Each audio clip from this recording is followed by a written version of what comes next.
गांव की बहू की ताजा सब्जी पूरी।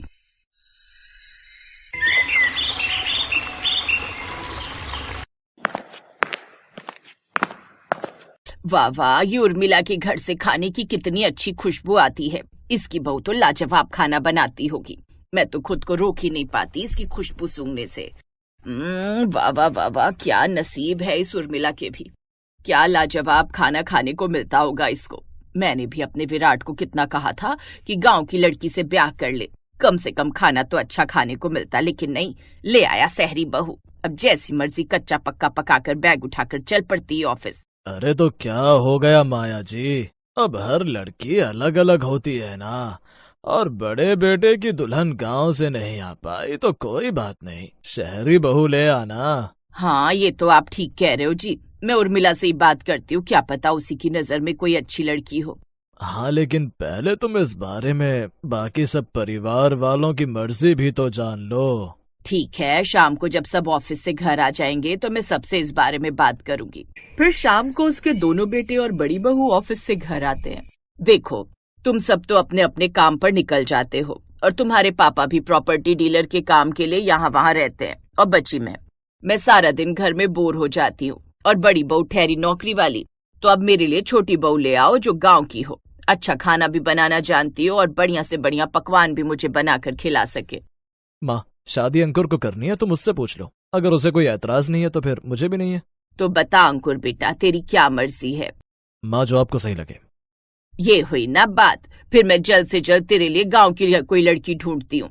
अच्छा बड़ी बहू, आज सब्जी वाला भी नहीं आया था, इसलिए मैं सब्जी भी नहीं ले पाई। कोई बात नहीं मम्मी जी, मैं अभी विराट के साथ मॉल जाकर सब्जियां ले आती हूँ। अब माहिरा विराट के साथ जाकर मॉल से महंगी सब्जियां ले आती है। फिर अगले दिन छुट्टी थी तो माहिरा ही सब्जी बनाती है, लेकिन जब वो सब्जी बना देती है तो उसकी सास आकर उससे कहती है, सब्जियां तो बन गई लेकिन फिर भी उनमें वो खुशबू नहीं आ रही है जो उर्मिला की बहू की सब्जियों में आती है। ना जाने कौन से मसाले डालती है वो। फिर शाम को उर्मिला उनके घर आती है। एक गांव की लड़की तो है मेरी नजर में, गांव से मेरे भाई का फोन आया था, उसी के गांव की है कोई लड़की, तू कहे तो मैं उससे बात करूं। अरे हाँ हाँ, नेकी और पूछ पूछ, तू तो आज ही बात आगे बढ़ा। बस फिर क्या था, उर्मिला ने बात आगे बढ़ाई और कुछ समय बाद राखी नाम की लड़की से प्राग की शादी हो गई।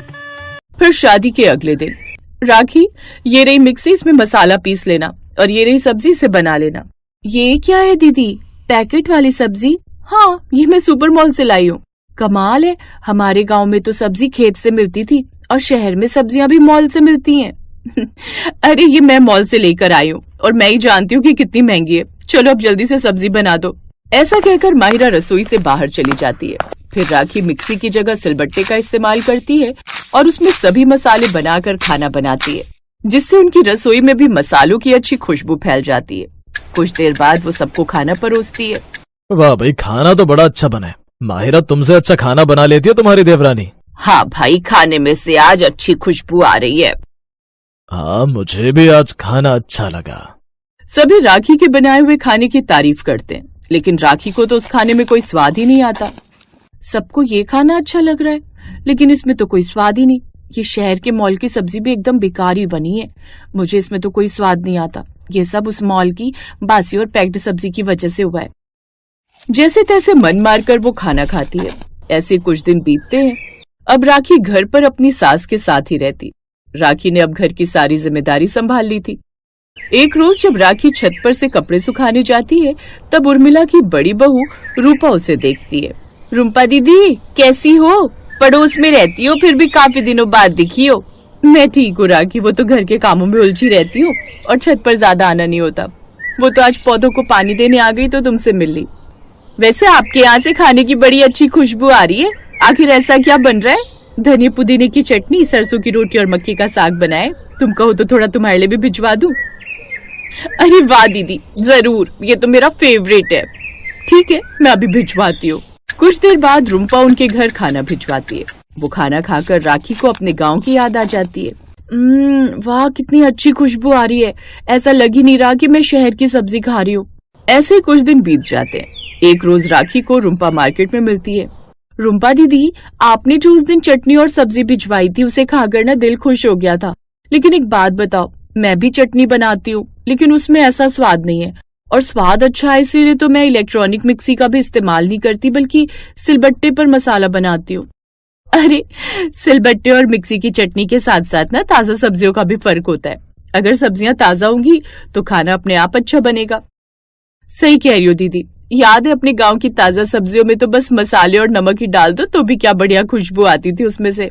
लेकिन ये ताजी सब्जियां मिलती कहाँ हैं?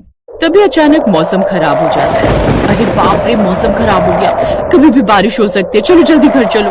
रुम्पा राखी दोनों जल्दी से घर चली जाती है। फिर एक रोज संडे वाला दिन था। राखी चलो आज हम मॉल चलते हैं, तुम शहर में आई हो तब से मॉल नहीं गई हो, इसी बहाने घूम भी आओगी। ठीक है दीदी, मैं अभी तैयार होकर आती हूँ। कुछ देर बाद राखी तैयार होकर माहिरा के साथ चली जाती है। कुछ देर बाद वो मॉल पहुंच जाती है।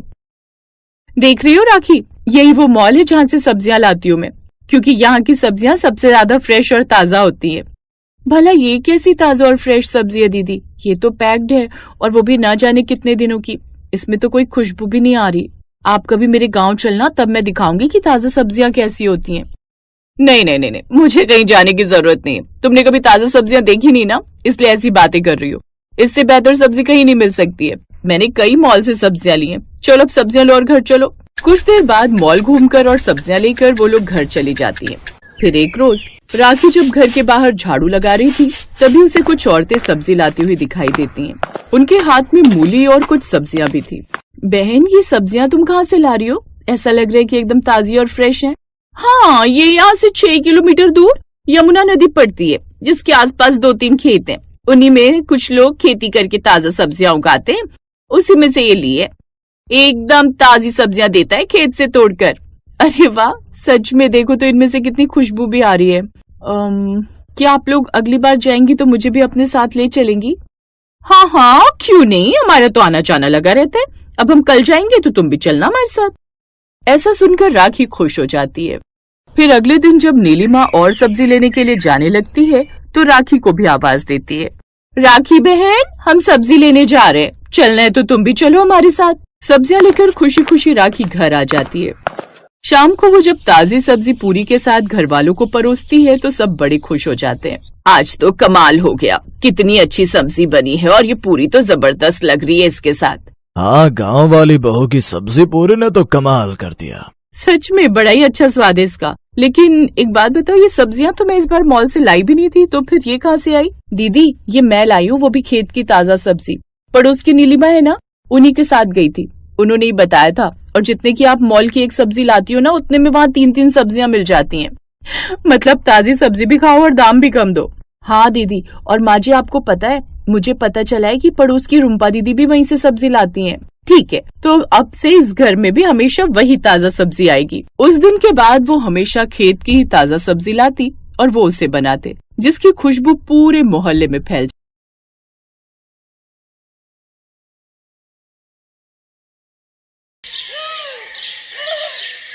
रोशनी एक गरीब परिवार से थी, जिसके पिता मेहनत मजदूरी करके घर चलाते थे। उसके परिवार में उसकी माँ और उसके बाबा थे। रोशनी गांव के ही सरकारी स्कूल में तीसरी में पढ़ती थी। एक रोज जब वो अपने स्कूल में लंच करने बैठी हुई थी तो उसने अपना टिफिन खोला, जिसमें 2 सूखी रोटी रखी हुई थी, साथ में थोड़ा सा नमक रखा हुआ था। ना तो उसके साथ अचार था और ना ही कोई सब्जी। ये देख रोशनी उदास हो गई। क्या यार, आज फिर सूखी रोटी। ये नमक के साथ रोटी खाकर तो मैं तंग आ चुकी हूँ। तभी रोशनी की सहेली काजल उसके पास आई। ए रोशनी, ये ले कुरकुरे खाएगी? कुरकुरे? ये कैसे होते हैं? अरे खाकर देख, ऐसी मस्त चीज नहीं खाई होगी तूने, कमाल के होते हैं, ले खाकर देख, मेरे बाबा ने सुबह स्कूल आते वक्त दुकान से दिलवाए थे। काजल उसे थोड़े से कुरकुरे खाने को देती है, जिसे खाते ही रोशनी खुश हो जाती है।